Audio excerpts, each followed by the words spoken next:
BSSS Rhythm. BSSS Rhythm. BSSS Rhythm. Super hits tunes of your heart BSSS rhythm the online international radio से इस आवाज़ को RJ कशिश कहते हैं। और आज मेरे साथ स्टूडियो की रौनक बढ़ाने के लिए मौजूद हैं RJ Ved from my FM। Hi Ved, कैसे हैं आप? कैसा लग रहा है BSSS रिदम आकर? बहुत अच्छा लग रहा है मुझे। ऐसे अभी जैसे थोड़ी देर पहले हम बात कर रहे थे कि यंग क्राउड के बीच में आकर के लगता है कि अभी थोड़े से बूढ़े हो गए हैं। अरे नहीं ऐसा फील होता है कि अच्छा दिल जवान होना चाहिए। इसने बूढ़ा बोल दिया इनडायरेक्टली वैसे। नहीं बट अच्छा लगा। दिल भी जवान होना चाहिए। ये फील अलग है, ये फील अच्छा है जब कॉलेज में रह करके ये सारी की सारी चीज़ें करते हैं ना। वो पैशन वाली जो रियल पैशन है वो यहाँ पर दिखाई देता है। क्योंकि यूजुअली क्या होता है, लोग कॉलेज के टाइम पर या तो बचे हुए टाइम में अपने दोस्तों के साथ में मस्ती करते हैं जाके, है ना, बंक मारते हैं, इन सब चीज़ों पर फोकस करते हैं। अगर जो कोई वाकई में इन सारी चीज़ों को कर रहा है, इसका मतलब उसका पैशन है। तो बिल्कुल प्रोडक्टिव वे में एग्जैक्टली कि मतलब जो चीज़ें आज आप कर रहे हो वो कहीं ना कहीं आपके कल काम आने वाली हैं। तो आप एक बहुत ही जाने माने आरजे हैं, हम सब आपको माय FM पर सुनते रहते हैं। तो आप बताएं अपनी जर्नी के बारे में कि कैसे आपने ये सोचा कि आपको मतलब आरजेइंग की तरफ अपना कदम बढ़ाना है, या पहले से ही आपको रुझान था, या कैसी रही आपकी जर्नी? एक्चुअली आरजे बनने का ना मैक्सिमम लोगों के साथ में जो मुझे लगता है वो ये होता है कि और जो बन जाते हैं या जो नहीं भी बन पाते हैं उनमें ये होता है कि अच्छा यही तो करना है, ये तो मैं भी कर सकता हूँ। Exactly. So, पहला थॉट यही होता है हमेशा सबका, ये बोलना ही तो है, मैं भी कर लूंगा। मैंने कभी रेडियो सुना नहीं, बिकॉज मैं एक बहुत ही छोटे से गांव से बिलोंग करता हूँ। इंटरेस्टिंग। यूपी में एक जगह है, कभी FM हमारे यहाँ कैच नहीं किया, तो कभी FM सुना नहीं, पता नहीं था। बट मैं वो पर्सन था जो कॉलेज में अगर बैठ करके यहाँ पर बात कर रहा है तो 3-4 लोग आसपास बैठे हैं, कोई हंस रहा है, कोई मजे ले रहा है, और मतलब हमेशा सेंटर ऑफ द क्राउड हमेशा कह सकते हैं। मतलब ऐसा पता नहीं, लड़कियों की फुटेज फिर भी नहीं मिली उस वक्त में कभी। तो बट ऐसा लगता था कि यार अगर ऐसा कुछ मिल जाए कि ये बातचीत में ही आपका करियर बन जाए, इससे बेहतर और क्या हो सकता है। ग्रेजुएशन में मैंने बैंक के लिए तैयारी की और बैंक का एग्जाम दिया, एग्जाम भी क्रैक किया। बट फिर लगा कि नहीं यार ये तो नहीं करना है, बैंकिंग में तो नहीं जाना है। तो घर वालों को मनाया कि ठीक है कुछ और करते हैं। मैं ये बोला कि MBA कर लेंगे, उसके बाद में ग्रेजुएशन कंप्लीट हो जाए। ग्रेजुएशन कंप्लीट हुई और मैं दिल्ली चला गया MBA के लिए। तो कैट के लिए मैंने कोचिंग ज्वाइन की। ज्वाइन करने के बाद में अच्छा, आप अभी भी भोपाल नहीं आए हैं? नहीं, ये दिल्ली की बात है। ये 2013 की बात है। मेरा कॉलेज कंप्लीट हुआ है, BSc कंप्लीट की, एंड देन मैं दिल्ली पहुंचा। सो ज्वाइन किया और एक दिन नाइट में ऐसी रैंडम में FM सुन रहा था, किसी एक आरजे को सुना, एंड आई वाज लाइक यार इसके पैसे मिलते होंगे क्या इनको? एग्जैक्टली, बातें करने के पैसे। हाँ, तो वो फिर उसके बारे में थोड़ा सा जाना, अपने फ्रेंड्स को बोला कि यार पता करके बताओ कि एग्जैक्टली क्या होता है। लकीली अगले दिन पेपर में एक ऐड दिख गया, फिर वो ज्वाइन किया, फिर वो जर्नी शुरू हो गई। बट एक स्ट्रगल टाइम काफी लंबा रहा।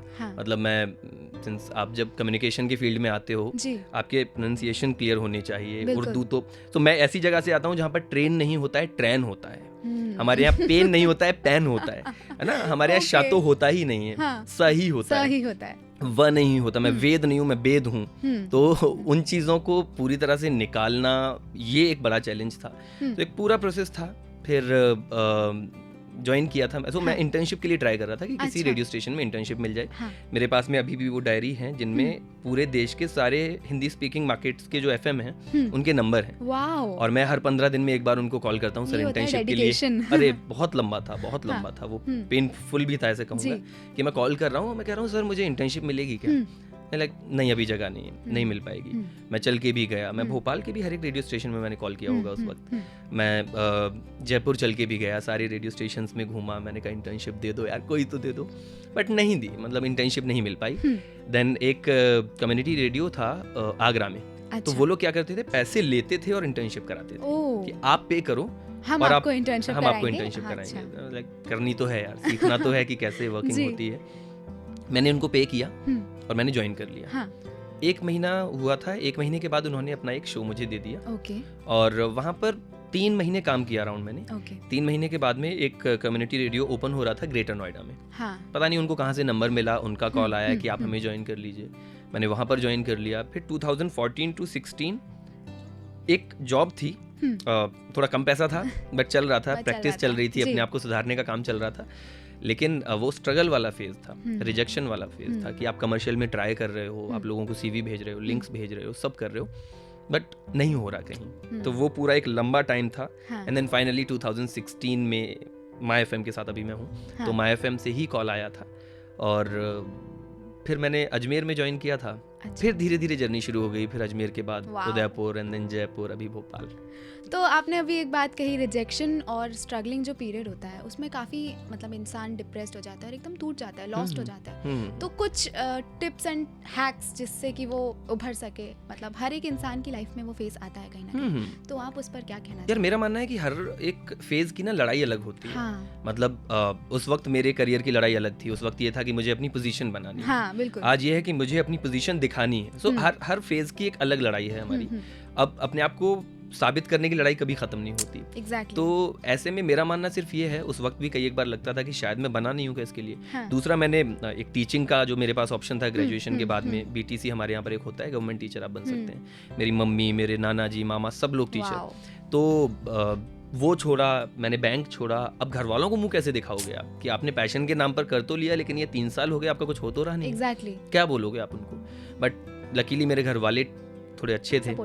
सो हमेशा ना मेरी मम्मी मुझे एक बात बोला करती थी, उस वक्त भी आज भी बोलती हैं कि क्यों गिला करें उस परवरदिगार से, बुरे हैं 4 से तो अच्छे 1000 से। वाह वाह वाह। तो मैं उस चीज को बहुत ज्यादा फॉलो करता हूँ कि यार हमेशा ना हम ऊपर वालों को देखते हैं, हम नीचे वालों को नहीं देखते। तो जब चीजें इस तरह से बिखरे ना, तो उनको समेटने की कोशिश मत करो, कुछ वक्त के लिए छोड़ दो। बहुत ही खूबसूरत। वो सिमट जाएंगी। तो वही था कि फेज है, निकल जाएगा। हम हमारे क्राफ्ट पर भरोसा रखें, हम हमारी आर्ट पर भरोसा रखें, और अगर वाकई में दम है और हम सीखने की जो चीज़ है वो हमेशा वो उसको कहते हैं ना पॉलिश करते रहें, तो एक दिन ज़रूर होगा। बिल्कुल।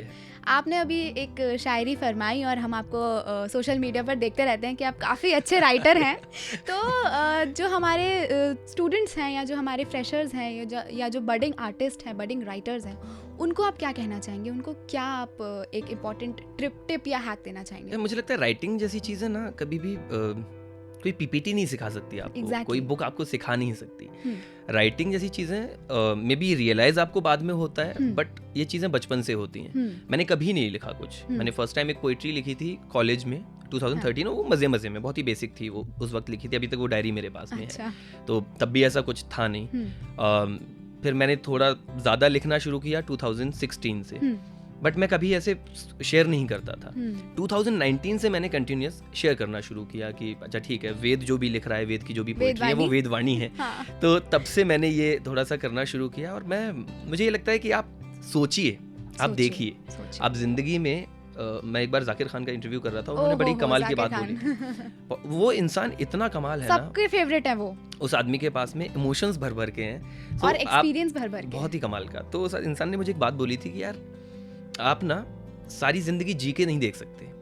तो आप अगर किसी और का दर्द, किसी और की खुशी, आप किसी और की फीलिंग्स एक्सपीरियंस कर सकते हो उसको देख करके, तो आप सही लिख सकते हो। अमेजिंग। तो ये है कि आप किसी और की जिंदगी को ना महसूस करके देखो, मे बी आपको उसमें से भी कुछ मिल जाए। सो जो भी लिखते हैं या लिखना चाहते हैं उनके लिए ये है कि पहले सोचना शुरू करो, पहले आसपास वालों को समझना शुरू करो, क्योंकि जोक फिर भी थोड़ा सा आसानी से लिखा जा सकता है, बट ये है ना कि आपको एक जोक सुनाया मैंने, आप उस पर हंसोगे 2 मिनट और आप भूल जाओगे। बट मैंने आज अगर जो कोई ऐसी बात बोल दी जो आपके दिल को टच कर गई, आप उसको बहुत लंबे टाइम तक याद रखोगे। तो हंसाने वाले सारे अपने दोस्त हों ये जरूरी नहीं है। दोस्त वो होते हैं जो आपके साथ में बैठे और कहें क्या प्रॉब्लम है बताओ, और तुम उसके कंधे पर सिर रख के रो सकते हो।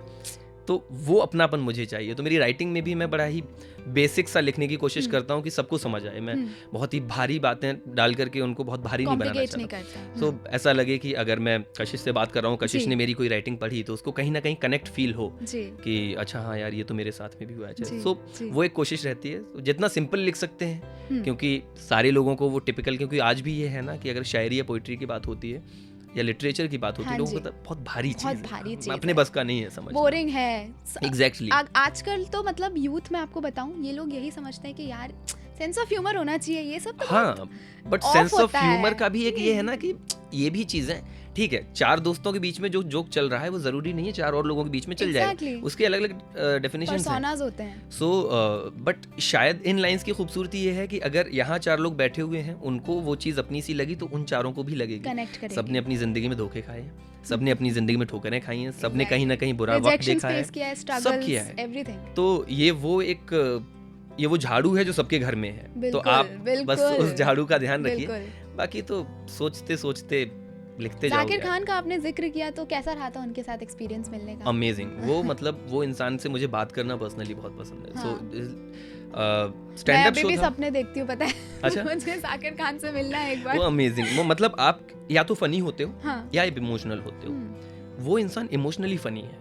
तो ये क्वेश्चन मैंने भी किया था, मैंने कहा यार आप स्टैंड अप कॉमेडियंस को देखते हो, आप क्या करते हो जब भी बाकी स्टैंड अप कॉमेडियंस हैं, उन्होंने कभी किसी ने ये एक्सपेरिमेंट किया ही नहीं कि आप लाइव स्टैंड अप शो के बीच में इमोशंस डालो, एग्जैक्टली, कि आप ऐसे बोलो कि यार मर्द रो सकते हैं, कोई पूछने वाला चाहिए, नहीं है ना। तो आप ये कभी नहीं करोगे स्टैंड अप शो में, क्योंकि आप हंसाने के लिए आए हो। ये जाकिर की ब्यूटी है कि वो इंसान ये कर सकता है।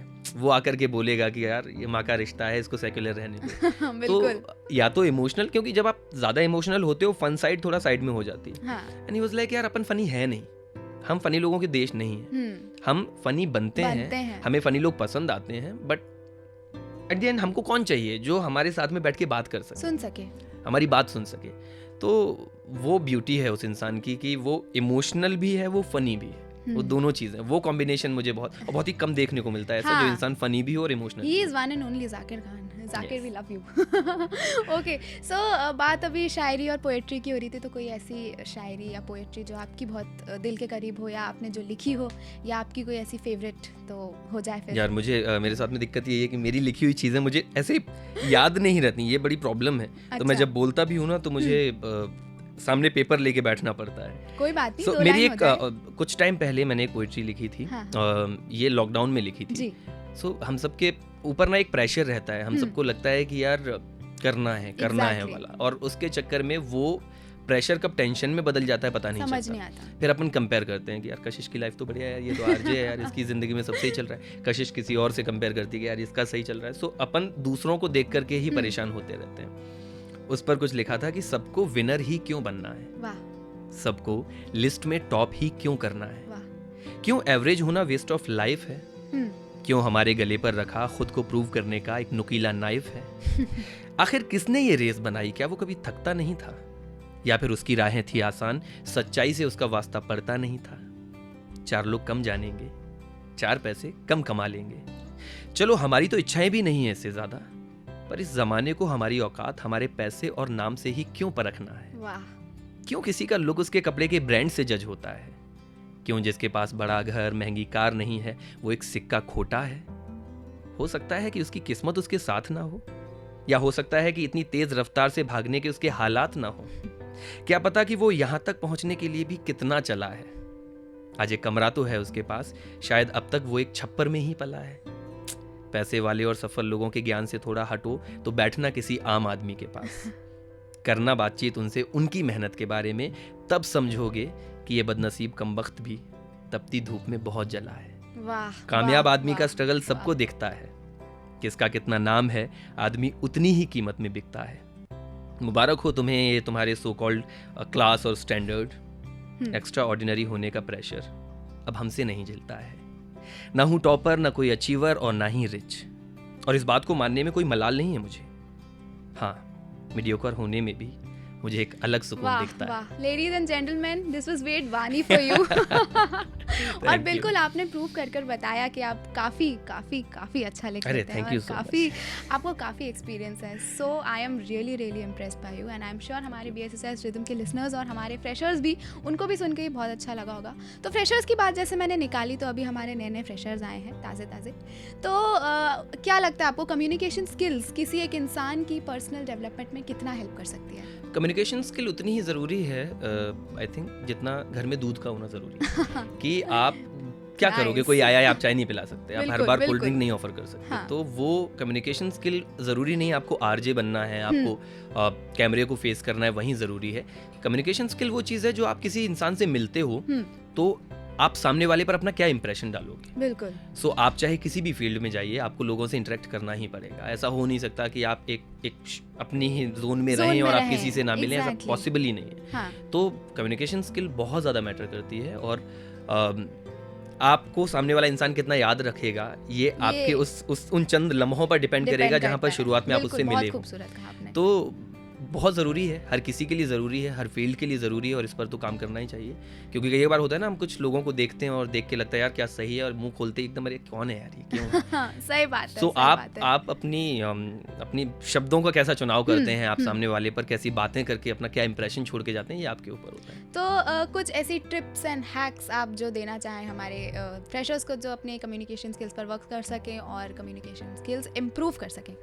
यार आई थिंक एक तो हमारे साथ में ये दिक्कत होती है, स्पेशली जो लोग बोलने वाले लोग होते हैं ना, बिल्कुल। हमको फुल स्टॉप नहीं पता होता, हमको पता नहीं है कि अब रुक जाना है। हमने एक जोक मारा और उसके बाद में हमको लगता है अब थोड़ा और कैरी स्ट्रेच करेंगे, हाँ। है ना। सो एक फुल स्टॉप कहाँ पर है, उसकी बहुत ज़रूरत है जानने की, कि आपको अब रुक जाना है भाई, अब थम जाओ, अब और ज़्यादा नहीं, मत खींचो, हो गया, दूसरों को भी चांस दो, हो गया, अब अभी रुको।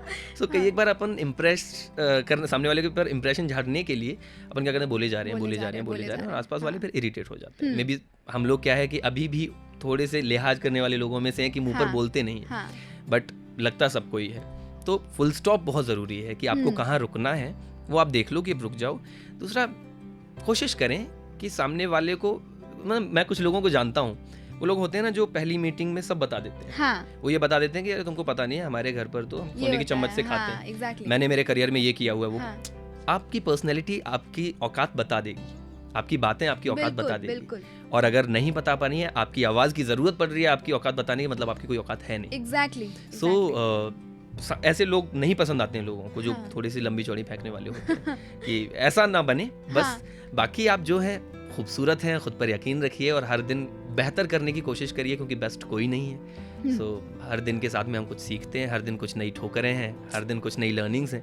Exactly. तो सबसे बड़ी लर्निंग आई गेस मुझे ऐसा लगता है कि हमारा जो पैंडेमिक का वक्त रहा वो रहा, क्योंकि वो वक्त ऐसा था जहाँ पर आई गेस सबने कुछ ना कुछ सीखा है, सबने कुछ ना कुछ फेस किया है। तो आपको क्या लगता है आरजेइंग या ये जो हमारी मीडिया इंडस्ट्री है उसमें क्या चेंजेस आए हैं according to you, like pandemic के पहले और पैंडेमिक के बाद? आई थिंक मतलब एज अ पर्सन अगर जो मैं बात करूं तो हर किसी का पॉइंट ऑफ व्यू थोड़ा सा चेंज हुआ है। exactly. अभी लोग इमोशनल कम प्रैक्टिकल ज्यादा हुए। लोगों को समझ आ गया कि यार सुनो, कौन से रिश्ते सही हैं, कौन से रिश्ते सही नहीं। अपने लोगों की पहचान हुई है आपको। कहते हैं ना कि मुसीबत के वक्त ही आपको अपने को ही पहचान होती है, तो वो आपको पहचान हुई है। दूसरा, लोगों को ये भी समझ आ गया कि यार अब ना ऐसे काम नहीं चल पाएगा। बिल्कुल। आपको इनकम की भी अगर जो बात करें कि एक साइड में कुछ ना कुछ होना चाहिए। न जाने कितने सारे लोगों ने अपनी जॉब्स खोई। Exactly. और उनको इस चीज का समझ आया कि इनकम के 2-3 सोर्सेज होने चाहिए। सो वो बहुत जरूरी है। दूसरा, ऑडियो फील्ड की अगर पर्टिकुलर बात करूं तो शायद पैंडेमिक के बाद में हम लोग 5 साल आगे चले गए हैं। पैंडेमिक में आगे चले गए क्योंकि पैंडेमिक में हमारे पास में बहुत ज़्यादा टाइम था, लोगों के पास बहुत ज़्यादा टाइम था। तो लोगों ने OTT प्लेटफॉर्म्स पर, लोगों ने यूट्यूब पर, इंस्टाग्राम पर सब किया। प्रॉब्लम क्या है, ये थोड़ा गलत हो गया उन चीज़ों के लिए। अब क्या है, स्क्रीन ना आपको थकाती है। आप वीडियो देख रहे हो, आप सब कुछ छोड़ छाड़ के देख रहे हो, आपको वही देखना है। आप ऑडियो जैसी खूबसूरती नहीं है कि आप अपना काम कर रहे हो, किचन में बैकग्राउंड में चल रहा है, फिर भी आप इमेजिन कर रहे हो। वीडियोस ने हमको बहुत ज्यादा लेजी बना दिया है। हम सब देख लेते हैं। अगर कभी ऑडियो ड्रामाज आप सुनेंगे ना, वहां पर अगर जो कर्टेन्स का जिक्र होगा, वहां अगर जो किसी दुपट्टे का जिक्र होगा, उसका कलर आप डिसाइड करेंगे। इमेजिनेशन आपकी, आप आलसी नहीं बनोगे। वो आपकी कहीं ना कहीं वो वाली एक्सरसाइज भी हो रही है। तो ऑडियो फील्ड को अब देखा होगा, नोटिस किया होगा, आजकल पॉडकास्ट, अब लाइक आप लोग बहुत पहले से कर रहे हैं, लेकिन आजकल मार्केट में एकदम से पॉडकास्ट का बहुत ज़्यादा जिक्र हो रहा है। बड़ी बड़ी कंपनीज उतर रही हैं उसमें। ऑडियो प्रोडक्शंस पर इतना ज़्यादा पैसा लगाया जा रहा है, ऑडियो ड्रामाज का इतना ज़्यादा वक्त आ गया है। तो ये सबूत है कि हम 5 साल आगे जा चुके हैं और अब आने वाला टाइम ऑफकोर्स ऑडियो का ही है। जिन लोगों को लगता है कि रेडियो या ये सारी चीज़ें बहुत लंबी नहीं है, वो गलत है। क्योंकि यार it has its own beauty, you know. Audio का अलग फील है। ऑडियो के लिए आपको काम छोड़ने की जरूरत नहीं है। आपको ऐसा नहीं है कि ऐसे बैठना पड़ेगा स्क्रीन पर ऐसे करके, मूंगफली करके। नहीं, आप जो कर रहे हो, आप ड्राइव कर रहे हो, आप अगर जो ऑडियो ड्रामा आपने चला लिया है तो आप इमेजिन करते हुए भी जा रहे हो, बट आप ड्राइव कर सकते हो। ये खूबसूरती सिर्फ ऑडियो में है और आने वाले 3 साल में पिक्चर थोड़ी सी चेंज होगी। सो आप हमारे फ्रेशर्स को फिर BSSS रिदम के लिसनर्स और हमारे फ्रेशर्स को एक टिप, एडवाइस अपने कॉलेज लाइफ को एंजॉय करने के लिए क्या देना चाहेंगे? कॉलेज लाइफ को एंजॉय करने की जरूरत ही नहीं पड़ती यार, वो ऐसे ही एंजॉयमेंट ही है। वहाँ पर आपको एफर्ट्स डालने की जरूरत नहीं है, वहाँ आप एंजॉय ही कर रहे हो। आप अगर जो 4 दोस्तों के साथ में हो, आपके पास में वक्त है कि आप चाय की टपरी पे बैठे हो और आपने 1 घंटा 2 घंटा बैक टू बैक हो गया, आपको फर्क ही नहीं, आप घड़ी ही नहीं देख रहे, मतलब आप एंजॉय कर रहे हो। जब आप अपने वक्त को ना किस्तों में देने लगते हो ना तो आप एंजॉय नहीं कर पाते। तो अभी आपके पास वक्त है, बहुत खूबसूरत। कल को पैसा होगा बट वक्त नहीं होगा। एग्जैक्टली। सो हमारे साथ दिक्कत है कि जब हमारे पास वक्त होता है हमें पैसा चाहिए, जब पैसा हो जाता है फिर हमें वक्त चाहिए, नहीं मिलता। तो ये सबसे बड़ी खूबसूरती है कि आप जब बैक टू बैक, आपने गिनती ही नहीं की कितनी चाय आ गई, आपने गिनती ही नहीं की कितनी फ्रूटी आप पी चुके हो, है ना, दोस्तों के साथ में बैठ करके, तो आप ऑलरेडी एंजॉय कर रहे हो, करते रहो। ये सबसे ज़्यादा खूबसूरत वक्त है, ये नहीं मिलेगा लौट के, ऐसे दोस्त नहीं मिलेंगे जो यहाँ पर मिल रहे हैं, क्योंकि एक टाइम के बाद में दुनिया प्रैक्टिकल हो जाएगी, सबको अपना मतलब दिखाई देगा, सब आपसे इसलिए दोस्ती करेंगे क्योंकि आपकी पोजीशन है, उनसे फ़ायदा क्या मिल रहा है। तो यहाँ जो दोस्त बना लोगे वो ज़िंदगी भर साथ रहेंगे। एंड लास्टली, कैसा लग रहा है आपको BSS रिदम आकर? कैसा रहा आपका एक्सपीरियंस BSS रिदम पर? अमेजिंग रहा, मुझे बहुत ही अच्छा लगा। जैसे मैंने आते ही बोला था ना कि ये पुराने एकदम मेमोरीज मेरी ताज़ा हो गई कि जब मैं कम्युनिटी रेडियो में था, इसी टाइप का सेम सेटअप था और ऐसे ही हम लोग बात किया करते थे, तो बहुत अच्छा लगा। Thank you so much invite करने के लिए, और इट वाज आवर प्लेजर। आप लोग मेहनत कर रहे हैं, करते रहिए। All the very best. Thank you so much. Okay, on that note, मैं थी RJ Kashish on the BSS Rhythm with RJ Ved, My FM से। Stay tuned. Bye bye. Toodles. BSS Rhythm.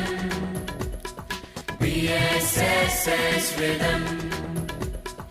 BSS Rhythm.